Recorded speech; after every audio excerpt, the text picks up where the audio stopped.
Here we go.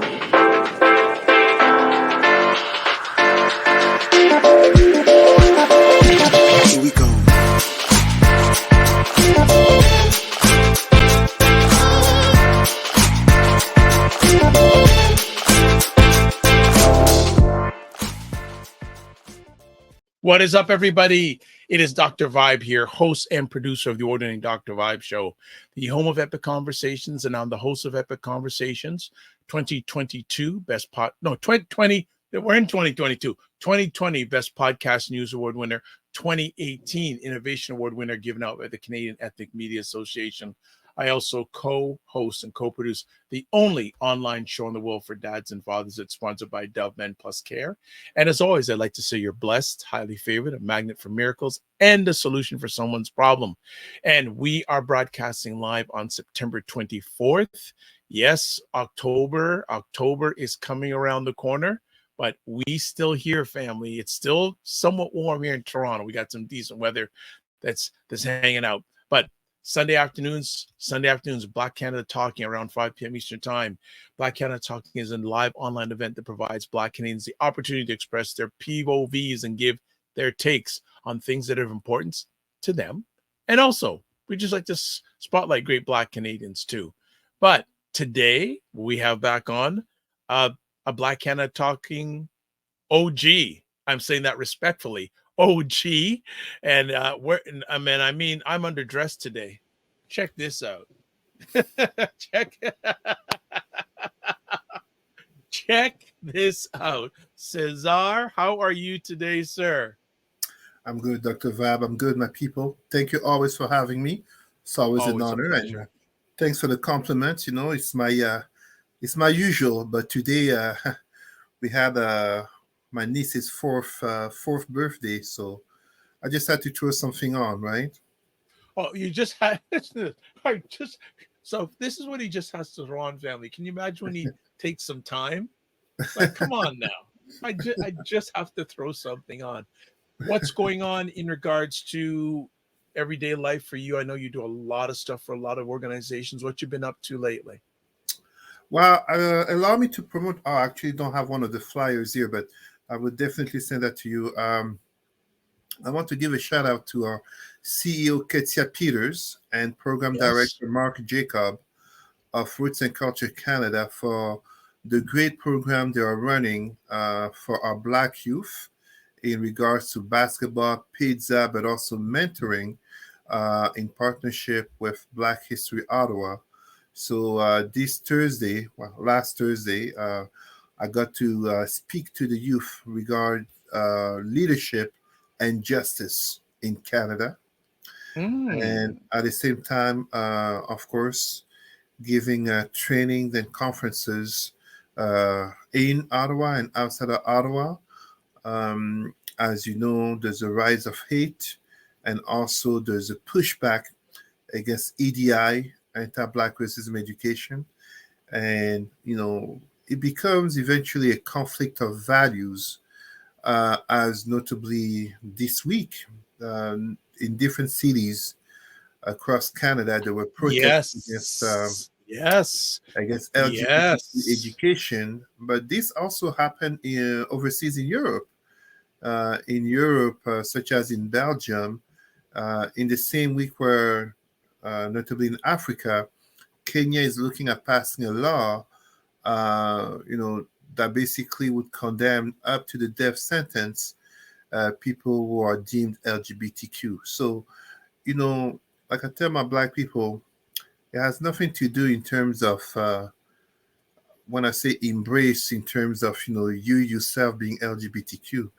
It's a matter of respect and dignity of others, of the difference, and it becomes a matter of values in terms of the type of society that we want to live in, because, sometimes Black people hate when there's comparison between, let's say, LGBTQ and the Black cause, but the last time LGBTQ people were deemed illegal was also a time in which Black people lived under segregation and colonization. And let's never forget honoring people like James Baldwin and Martin Luther King, mentor Bayard Rustin. the LGBTQ movement began with Black people. That's very You know important to what?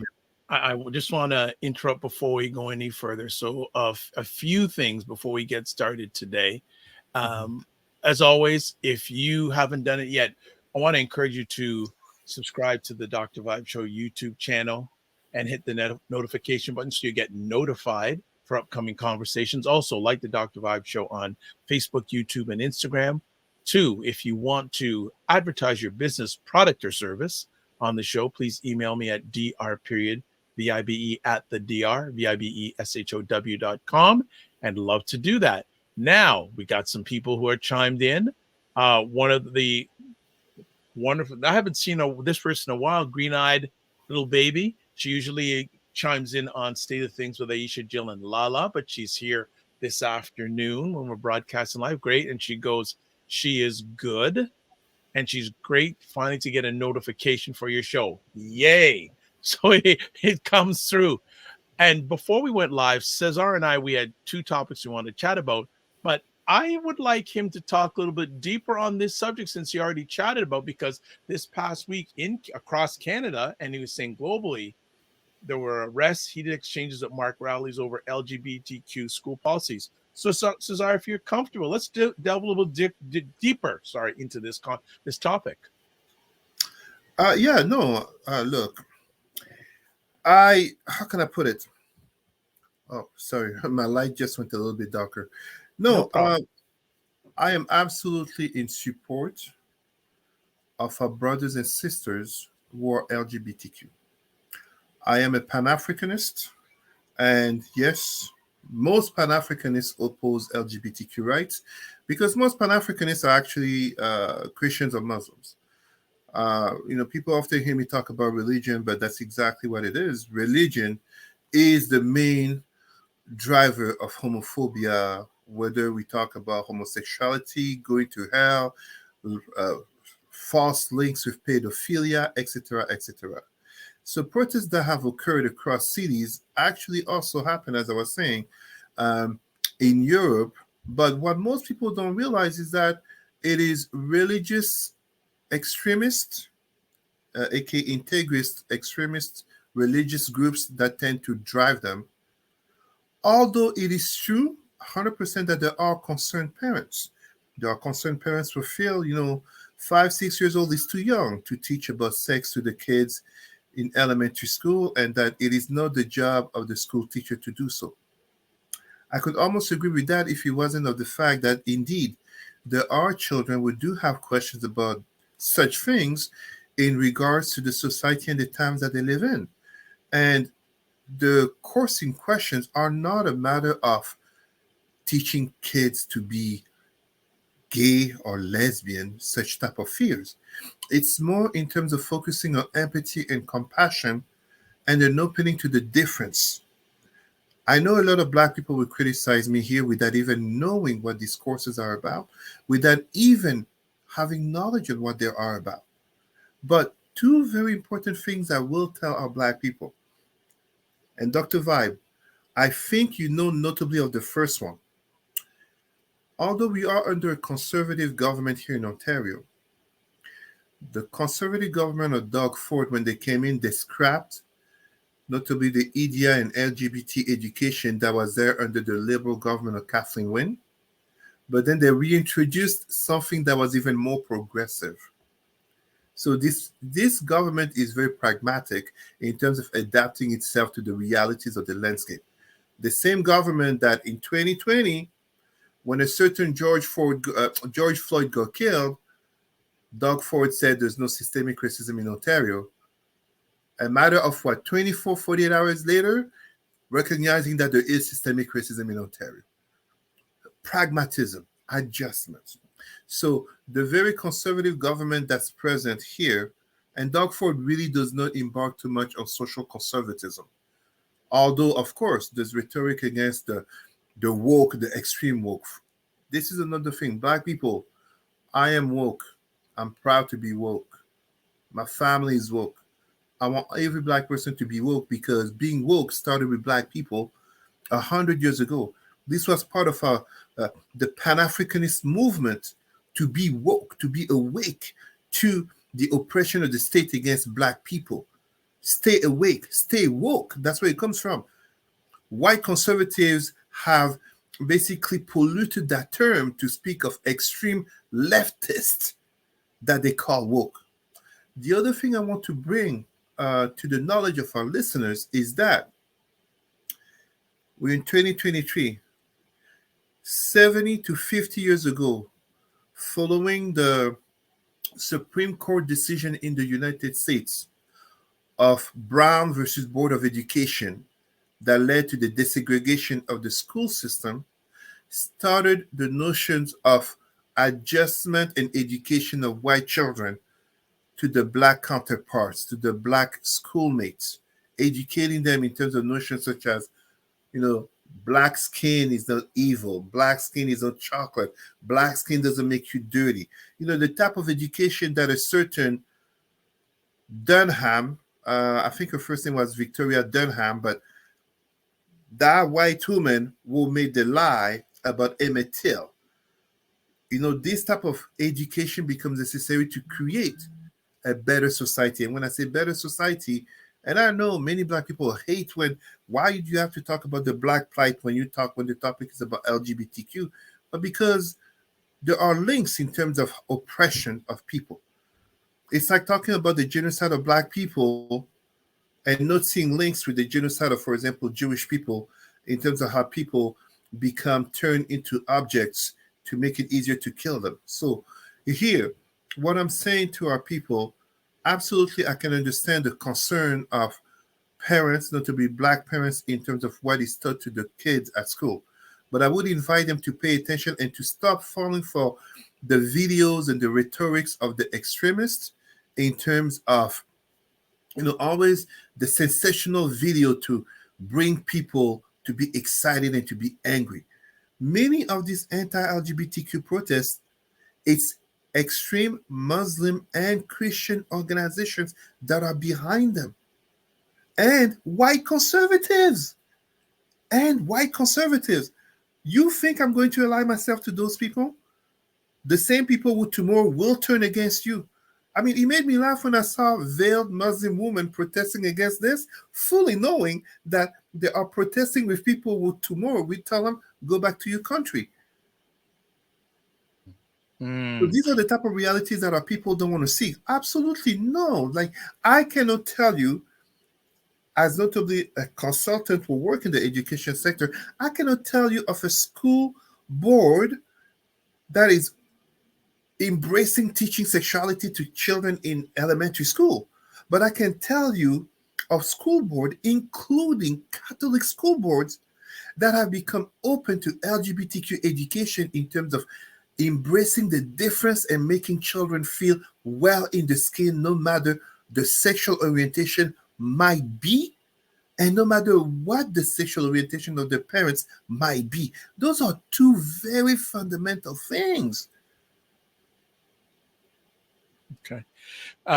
Good stuff. I had some follow conversation on this subject. And Green Eyed Little Baby says, great subjects. The world has become so hateful towards people seen as different. We all weren't meant to be the same. That's why our maker created different colors, human, plants, and animals.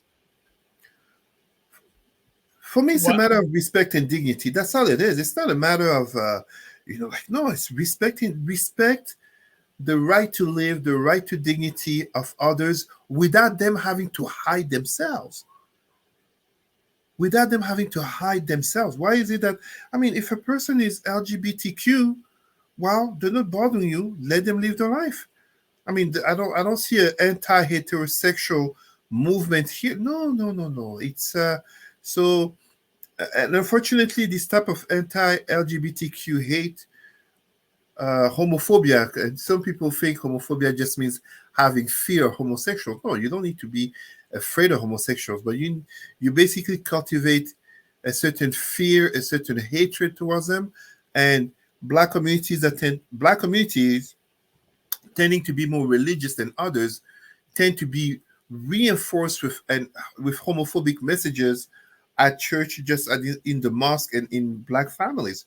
Black families tend to be more socially conservative than the norm. Okay. And she also follows up saying, you don't have to accept someone's differences, but you should respect their right to life, just like they accept yours. Absolutely. Respect and Absolutely. dignity. That's all it is. Cesar, so is this another component of the area that you work in? You talk about equality, and this now become a frontline issue also? Because over the last few years, George Floyd, equity, has this become now a frontline issue? And what are parents coming to you with, either pro or not pro, when it comes to this subject? Well, it is a frontline issue. I am very proud that I have helped to introduce the LGBTQ flag in child welfare agencies in the Eastern Zone. I've promoted the Philadelphia LGBTQ flag, which now people have seen with the black and brown bar, because before it was only the rainbow without the black and brown bar. So the city of Philadelphia is the one that first came up with the black and brown bar to honor the fact that LGBTQ activism began at Stonewall in New York City with notably black activists. And we know about people like James Baldwin, etc. And let's never forget Martin Luther King, a very respected leader and hero. Martin Luther King, his mentor, Bayard Rustin, was openly gay, and he was respected by Martin Luther King just as by Malcolm X. But in that time, being LGBTQ wasn't an issue, notably in the Black community. It became an issue following the 1980s and 90s, notably with white conservatives' money going into Black churches and starting to change the narrative. These are documented factual things. So, to come back to your question, I personally don't deal and address parents per se. I speak more with senior leaders and public servants, and it's a matter of educating them. Now, there is resistance. On one side, there's a general resistance in society regarding EDI and everything that comes under the umbrella of EDI, indigenous issues, anti-Black racism, LGBTQ disability, immigration, etc.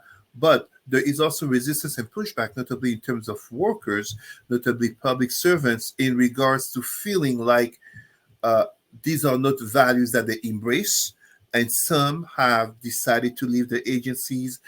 Some have had to be told very straightforwardly, this is where we are going. You are either part of it or you basically would have to leave. Before some people start to think, oh, this is extremist and all that. In 2023, do you want to work in a workplace where someone expects to be hired, to be working, and to stay at work and say Black people are inferior, women are inferior, women are going to hell because they have menstruation, Black people are going to hell because the skin is the skin of the devil? You wouldn't accept that. So why is it that you would be okay with discrimination towards a certain type of group simply because they don't share your sexual orientation? So these are important things that we must recognize will contribute to that hatred. In 2016, I think it was in Miami, the gay nightclub Pulse in Yes. Orlando. Yes. Yep. And that shooting that happened, it was by an extremist Muslim person. But ultimately, it's not because he was Muslim.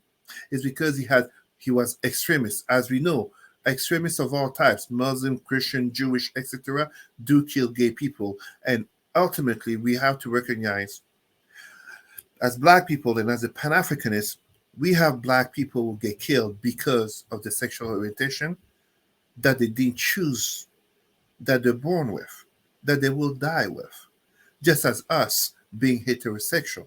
I don't remember the day I chose to be a heterosexual. But I wouldn't want to live in a world, in a planet where because I'm heterosexual, I get killed.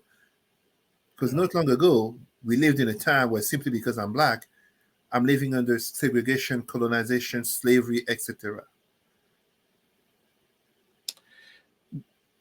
And I heard media about these protests. I didn't see, but I'd be curious to see how many people like us were involved in those protests, either pro or against.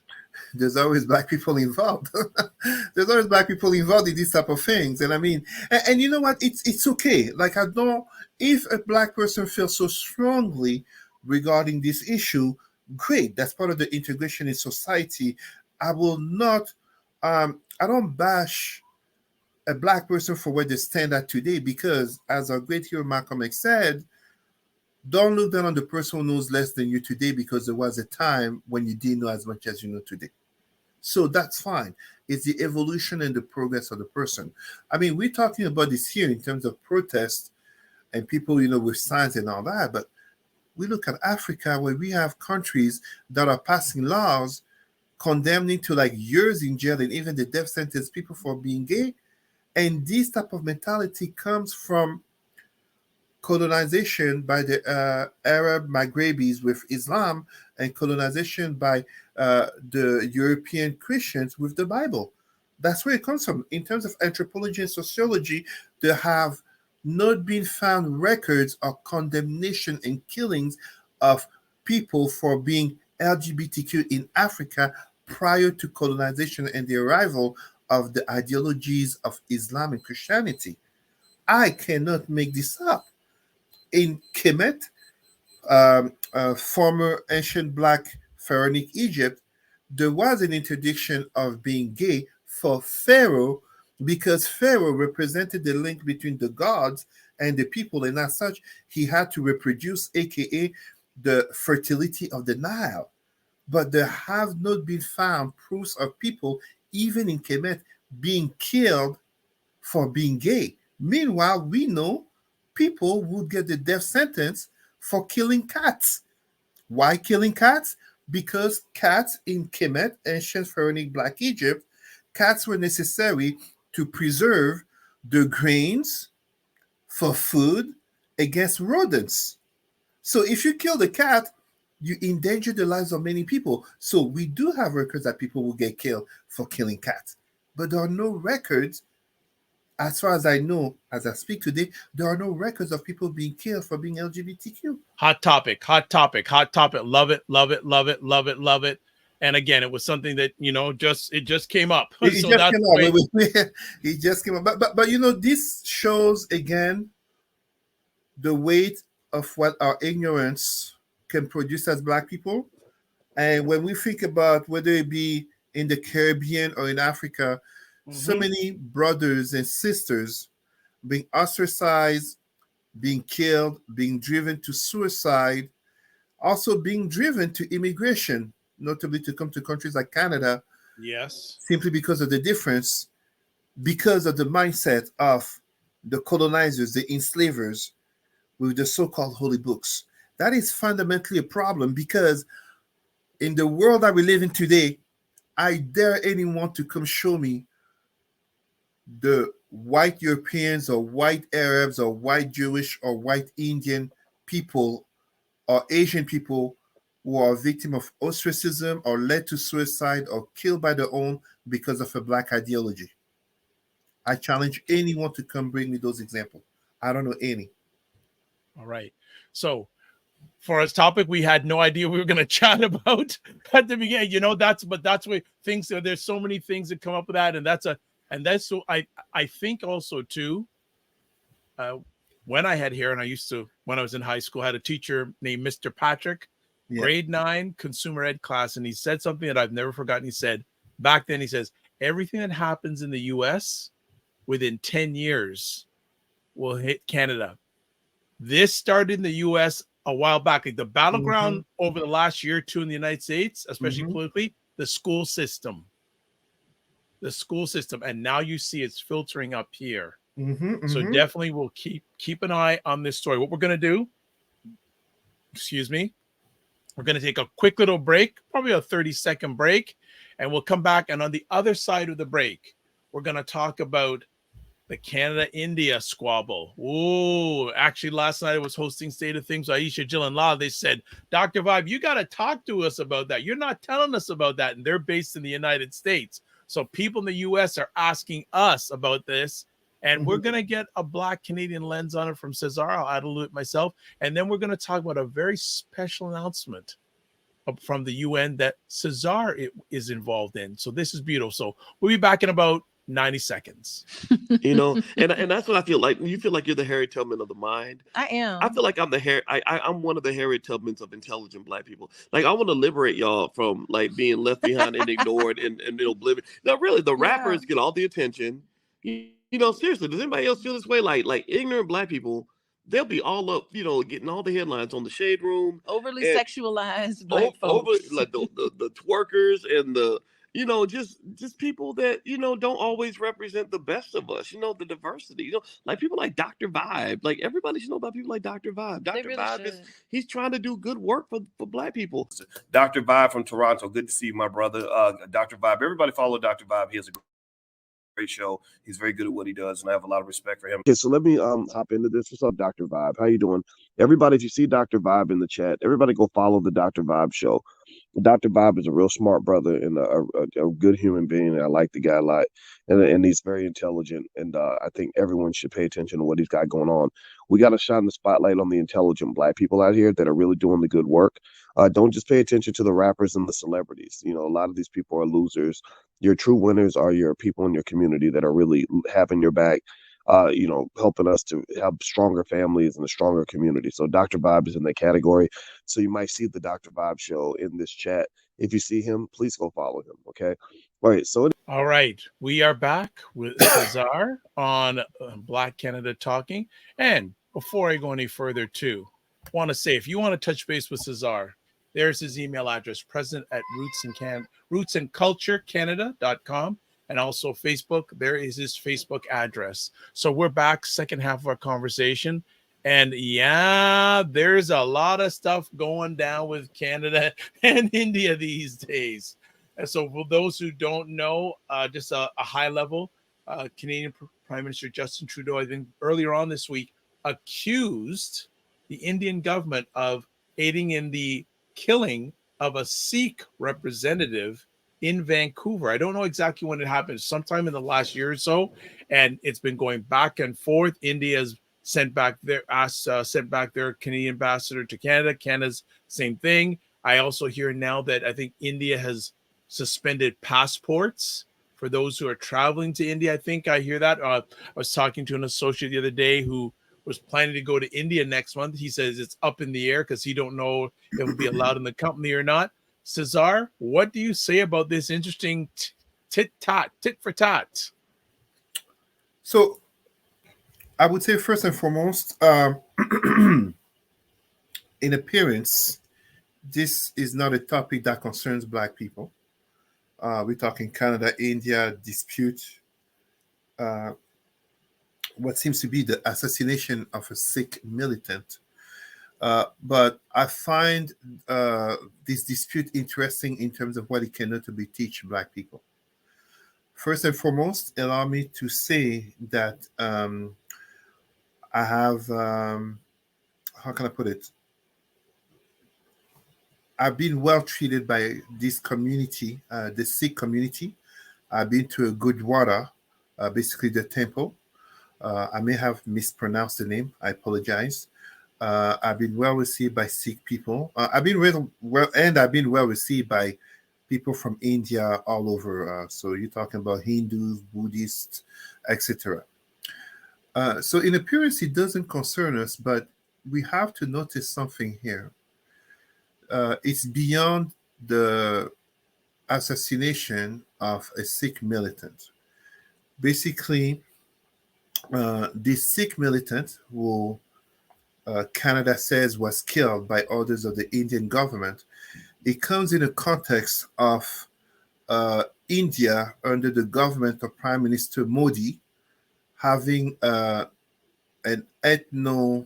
one would say ethno-religious nationalist government through the BJP party, basically India for the Hindus, to sum it up that way. But about 40 years ago, I think 1984, the former Prime Minister of India, Indira Gandhi, she's not the daughter of Gandhi, Mahatma Gandhi, but the daughter of Jawaharlal Nehru, the first Prime Minister of India.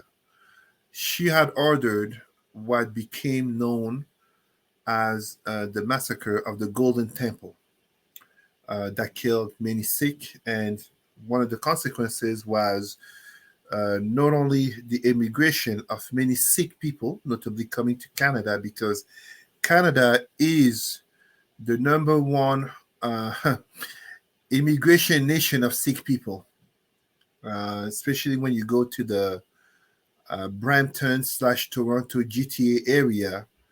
And if you drive on the highway, like I do, notably for work, you know about a strong presence of Sikh drivers in the trucking industry. And mosques. There you go. So, the other thing that's also important to understand is that one of the consequences is that Indira Gandhi, that former prime minister, well, her bodyguards were actually Sikh. So, they killed her. They basically assassinated her for having ordered the attack on the Golden Temple of the community. Long story short, we're coming 40 years now. India is rising. India is rising on the world stage. India is part of the BRICS. India is now part of, no, not part. India is the nation with the highest demographics in the world. It has surpassed China, I believe, earlier this year, if not last year, but I think earlier this year. So how does that even relate to what we're talking about in regards to Black people? Well. Look at the strength of the Sikh community, my friends. Look at the strength of the Sikh community to the point where Canada is basically able to enter diplomatic disputes with India that are going so far as the cancellation of visa. Meanwhile, let's be honest here. Canada has foreign students. The number one community of foreign students is Indian, 40%. Foreign students bring in a lot of money. I mean, they get charged, what, 2 to 3 times more in colleges and universities than national students. So, to me, what is happening here, and of course, it will settle, it will calm down. 2 states are not very likely to end diplomatic relations when they have economies that connect, when they have strong cultures, when they have both not only a former colonizer, Great Britain, they're both part of the Commonwealth, but at the same time, Canada is seen positively in India, and the Indian community diaspora is seen very positively in Canada. I mean, you don't think in Canada, you don't think of extremism and you think Indian, or even you don't think Sikh. However, the dispute is more in terms of what's happening in India, because the Sikh, there are some Sikh militants, SIKH, just to make sure, who are basically fighting for the creation of a Sikh ethno-religious independent state by the name of Khalistan. So this is having an impact in terms of Canada-India relations, because to give you perspectives, it would be as if the Indian government was hosting a large community of French Quebecers, and they were notably giving them room to advocate for the independence of Quebec. We can be sure that Canada would not take that very well. Now, it's not for me to, it's not about, I mean, we're Black people. We're not here to choose Canada, India. We are in Canada. We are proud of being Canadians. And I do agree with Prime Minister Justin Trudeau. If this Sikh person has a Canadian passport, he's therefore a Canadian citizen, and no foreign government can think it's okay to come kill a Canadian on Canadian soil. If I don't agree with that, then that would be like saying, hey, Dr. Vibe, what's your background? Did you say Jamaica? The Jamaican government could come kill you despite you being a Canadian citizen, having a passport, and paying your taxes. That would be totally wrong, just as me, born in Cameroon. Let's say the Cameroonian government gets offended of something that I say, and they decided, like, no, to take me out. No. So, yes, I am totally supporting Canada. So what are the lessons for us as Black people? Because that's really what concerns us. Let me repeat what I just said. Look at the strength of the Sikh community. Look at the strength of a community which, let's be honest, in India is a small community. In India, the Sikh community is not a big community, but in Canada, they hold weight. There They you hold go. weight. There you go. They They hold, look, if a prime minister is backing them, that's a pretty significant statement. And again, we can learn. we can learn. We can learn. That's what I'm saying. I mean, let's forget India. Let's give another community that we have realized how much power they have, the Ukrainian community. Sure, you can say they look quite just like the Franco-Ontarians or the Quebecois or the Anglo-Saxons. No, Eastern Europeans, Ukrainian community. Our finance minister and vice prime minister, Chrystia Freeland, is of Ukrainian heritage. You see, the strength of a community where they come to Canada as refugees, they get the red carpet rolled to them. But if you come from Haiti or Ethiopia, Afghanistan, you get a different type of treatment. So, as Black people, this is a good reminder, a lesson for us to build stronger communities. We should not act like this is not of our interest. No. The Sikh community truly has been to Canada in the last 40 years, notably with the discrimination and the violence that they were suffering in India, as I gave the example of the attack on the Golden Temple. And in 40 years, they have built a community strong enough to impact not only provincial politics, but also federal politics. I mean, we can't pretend that we don't see the Sikh parliamentary members next to Pierre Poilievre and before a certain Stephen Harper.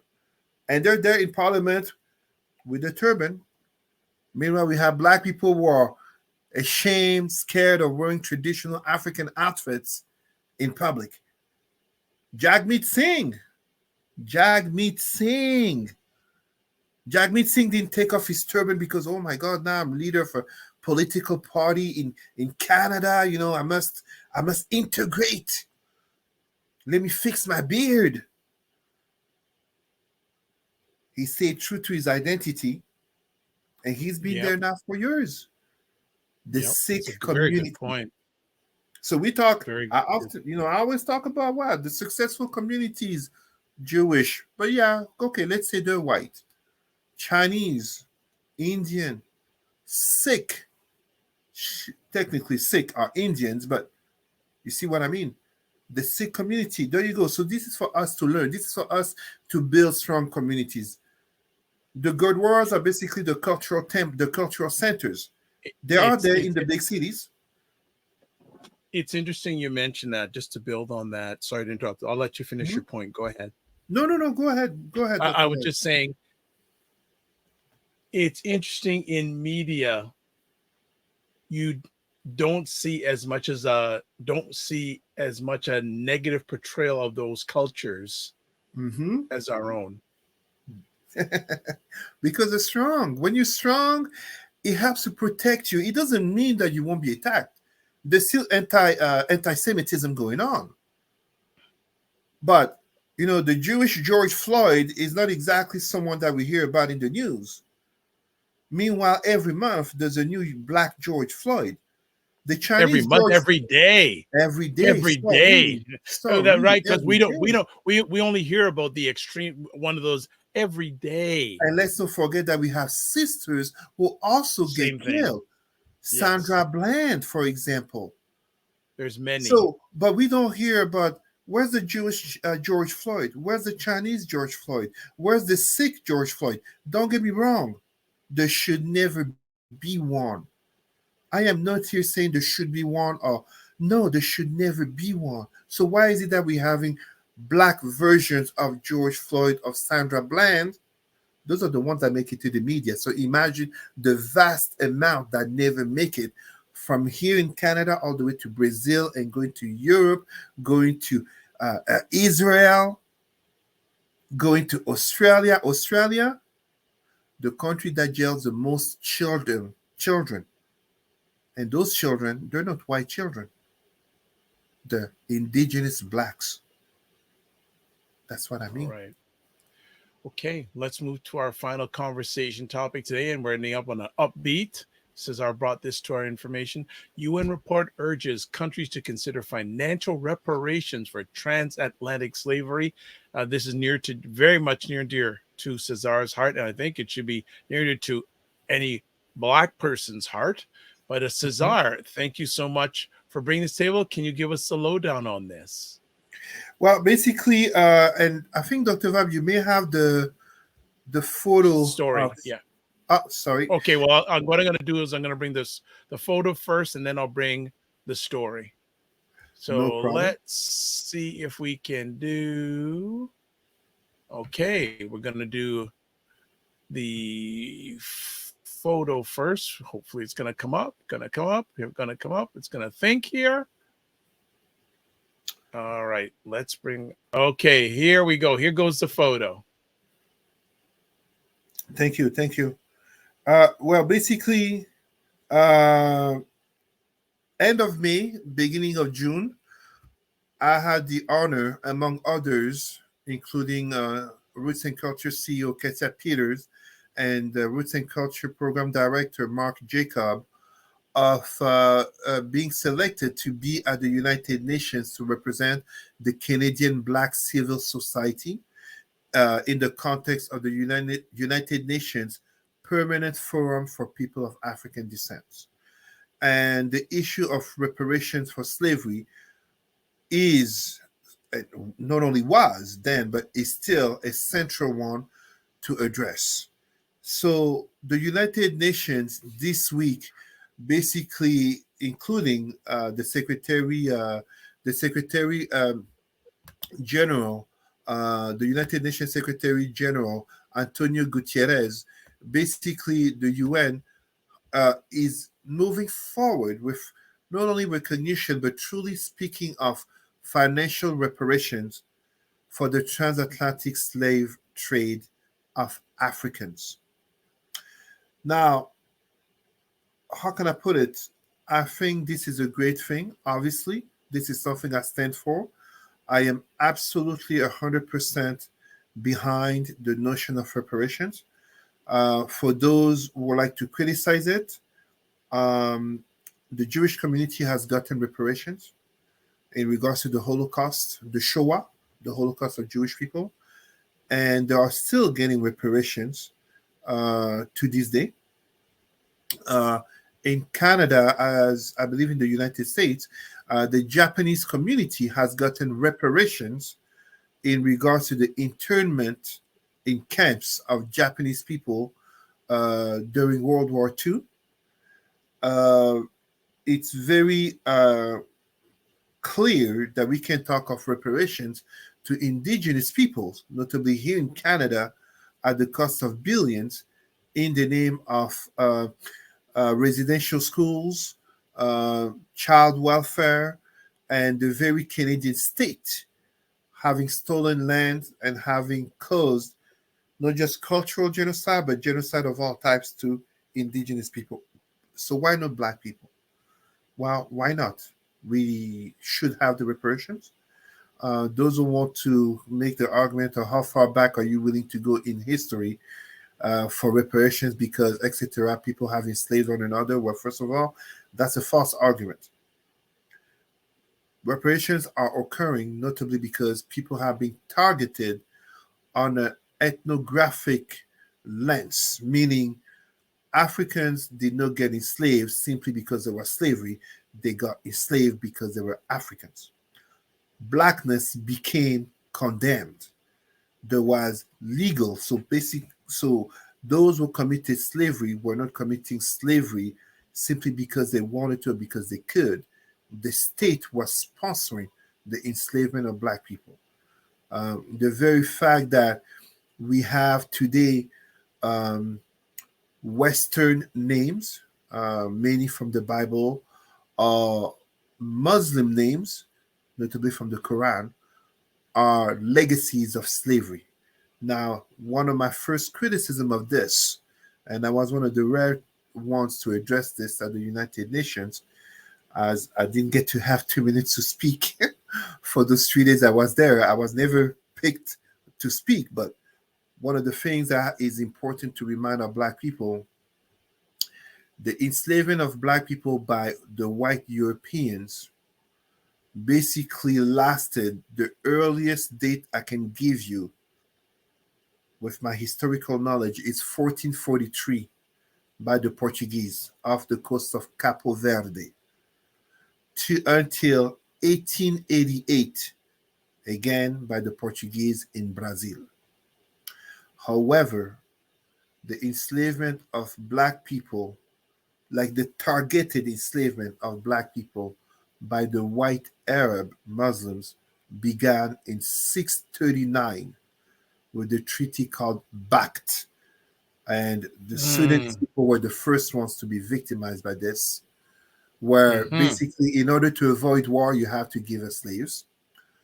And although I would like to tell you that slavery of Africans by the white Arab Muslims ended, some people would tell you like 1962, Saudi Arabia. So 2 years before Malcolm X went to visit Saudi Arabia for his pilgrimage. No, the truth of the matter is not even 1980, Mauritania, where our brothers and sisters who are Haratin are still enslaved by the white Moors called Bedouins. The enslavement of Black people by white Arab Muslims is still ongoing today, notably in North Africa, as we saw in 2017 with Libya, but as well when you look at the Middle East with working conditions that are called modern day slavery all over the Middle East, from Lebanon to Qatar, etc. So yes, this is a great step forward. It's an important step forward.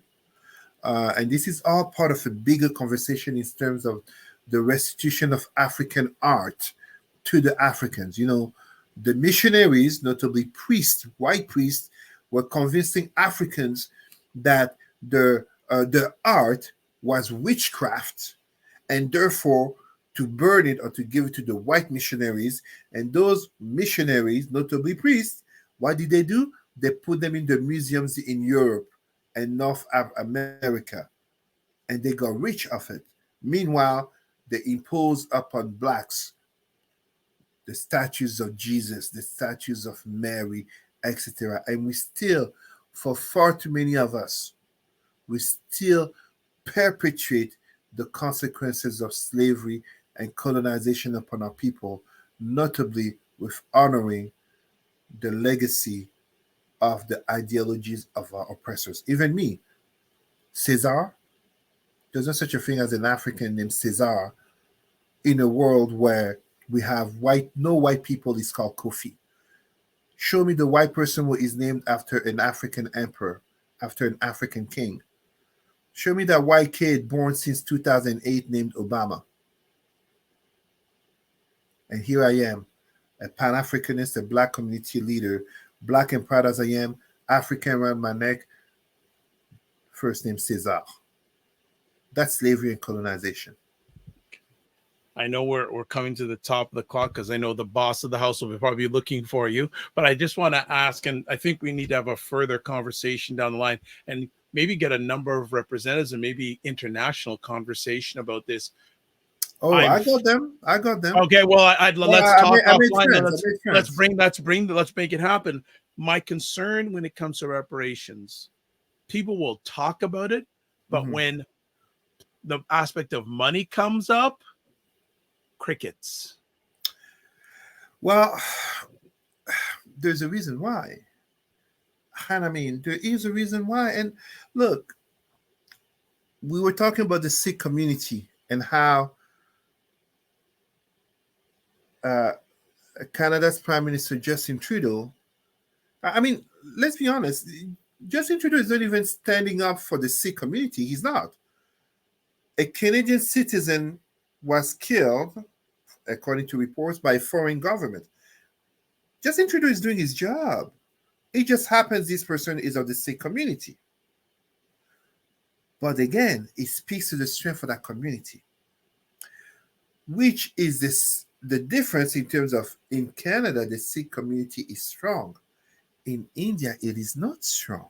So you get a completely different treatment of the same community, which is here when it comes to reparations for slavery. Is the Black community strong?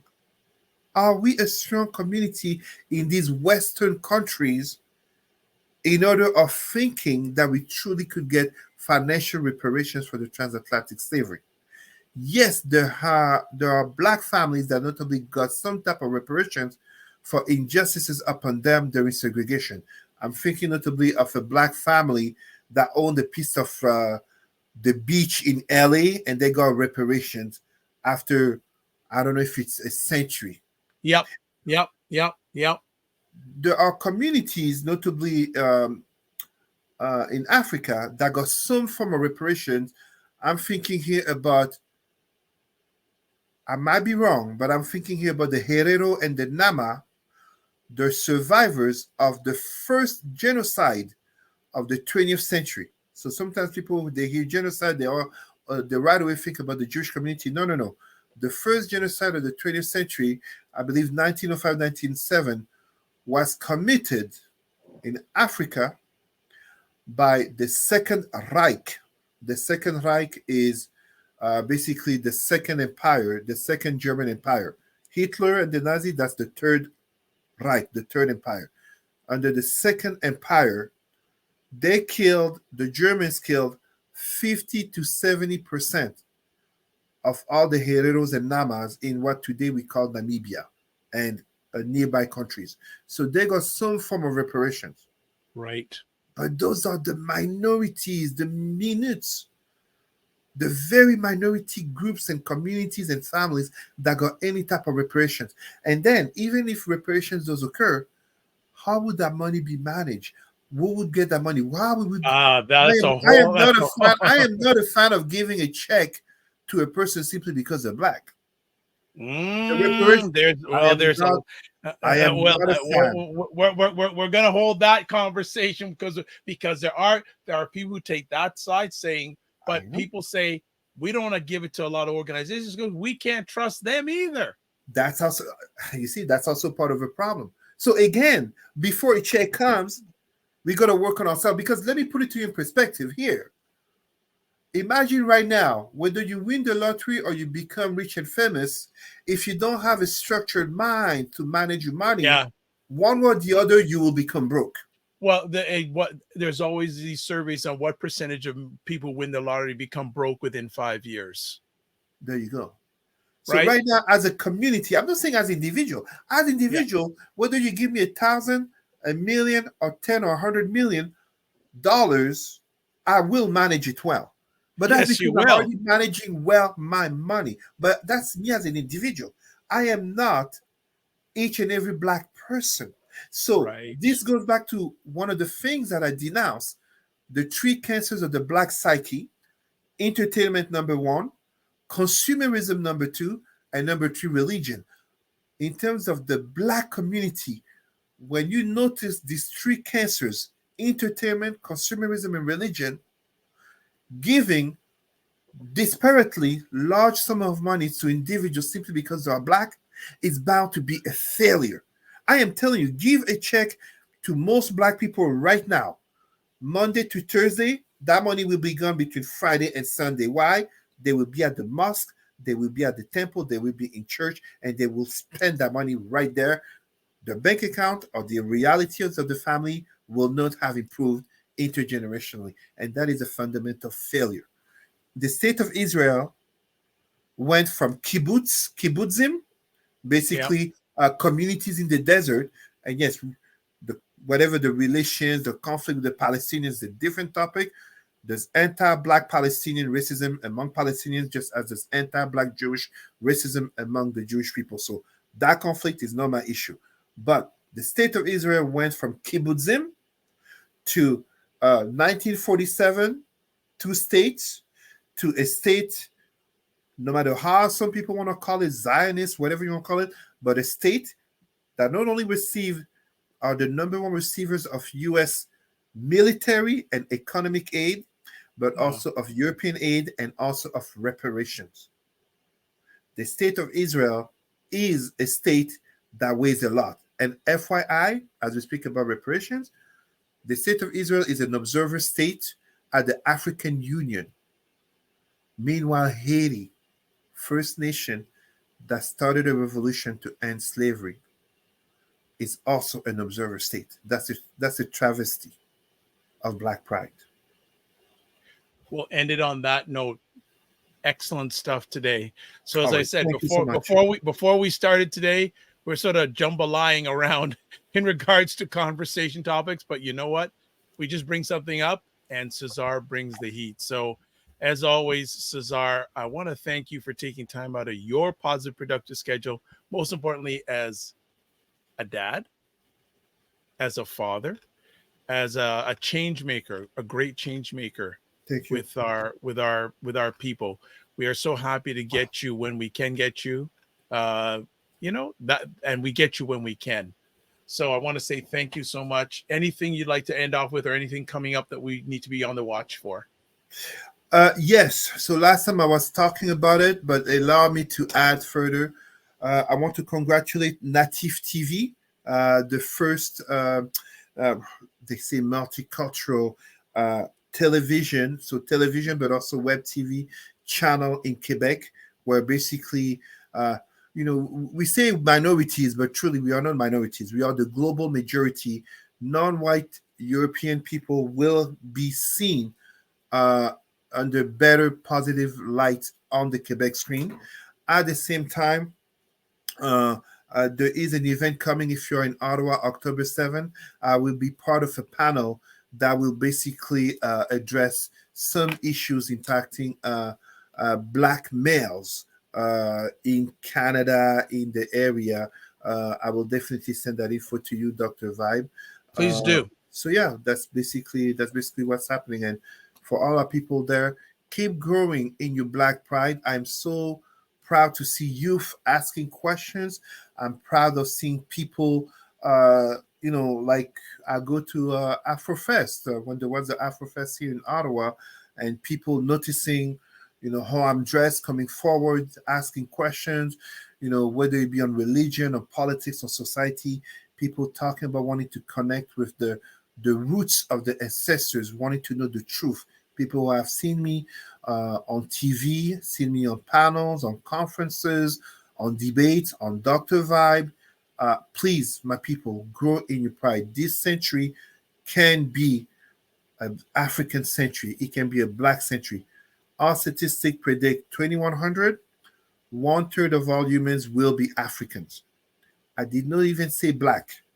I said Africans. 1/3 of humans. Let us make sure that we don't have 1/3 of humans who are still mentally enslaved, mentally colonized. Let us exit those chains of mental oppression that have been put over our people. Thank you, Dr. Vibe, for the work you're doing towards that. No, it's hard work, not hard work anymore, my brother. There's his contact information, email president@rootsandculturecanada.com, Facebook, Cesar Remy Emery. And I will just add before we let Cesar go, as one of my gentlemen I respect said to me today, just don't know your truth, tell your truth. Indeed. So thank you very much, Cesar. Thank As you, always, Dr. Vibe. pleasure. All right, family. Another epic conversation. Cesar brought it, didn't he? Didn't he bring it? Did he not bring it? Big time. So before we close out, if you want to watch replays of this epic conversation called Black Canada Talking, go to the Dr. Vibe Show, YouTube, Facebook, and LinkedIn. Also, go to my website, thedrvibeshow.com. And some other housekeeping things before we get out of here today. Please subscribe to the Dr. Vibe Show on YouTube and hit the notification button so you get notified of upcoming conversations. We got a number of those coming up all the time. And also to advertise your business or service or your product on the Dr. Vibe Show platform, email me dr.vibe at thedrvibeshow.com. So this is how we close it out. Oh, one other thing, how you can contact me. Sorry about that. Website, the drvibeshow.com. Email address, dr@the drvibeshow.com. YouTube, Facebook, LinkedIn, The Dr. Vibe Show. Twitter/X, I guess it's soon got to be X, @drvibeshow. And then finally, Instagram, @the drvibeshow. So we close out with this. Live your life as a dream. If you can dream it, you can make it. Sometimes you have to get small to get stronger. Block assumptions, then aim bigger, aim better, aim higher, aim wider. Love, faith, and respect. And remember to give yourselves grace. Keep the faith. God bless. Be well. Walk good.